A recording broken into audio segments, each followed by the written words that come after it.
Cinema जगत के सुप्रसिद्ध गायकों में हमारे बड़े ही लाडले श्री बी पराग जी, आप अगर सिनेमा जगत में गायकी में एक शीर्ष स्थान पर विराजमान है तो हमारे कथा जगत के सुमधुर प्रवक्ता के रूप में हमारे प्यारे व्यास जी महाराज भी किसी से कम नहीं है।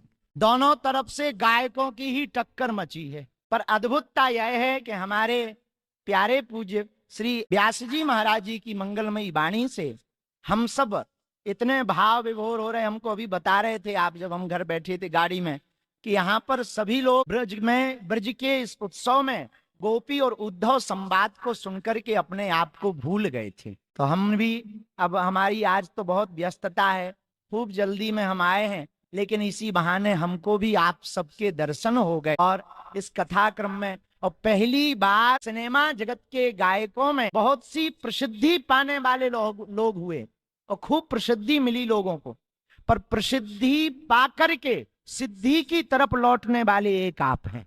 सिद्धि की तरफ एक लौटने वाले श्री प्रियाजू की कृपा और इतना अविरल प्रेम श्री प्रियाजू के प्रति। अच्छा, इसी को कहते हैं संत। यही हमसे लोग हमसे पूछते हैं भक्तों का स्वभाव क्या हो सकता। हम कहते भैया, भक्त में और अभक्त में एक ही अंतर है।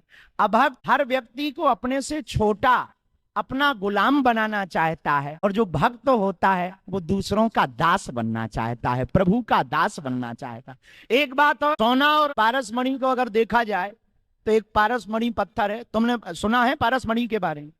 देखा तो हमने भी नहीं है, पर सुना तो है। पारसमणि एक धातु है, पत्थर, वो लोहा को स्पर्श कराते ही सोना बना देती, लेकिन उसकी एक ही क्वालिटी है कि वो सोना बना सकती, पर पारसमणि पारसमणि नहीं बना सकती। पर भक्त की एक अलग क्वालिटी है, जो भक्त होता है वो दूसरों को स्पर्श होती ही दूसरे को भी भक्त बना देता है। ये श्रेय निश्चित रूप से हम अपनी वाणी से कहें, जो विनम्रता, श्री प्रियाजू के प्रति जो समर्पण, श्री ठाकुरानी जी के प्रति जो आपका स्नेह, जो ममत्व है, इस रस सागर में आप तो खुद डूबे ही हैं।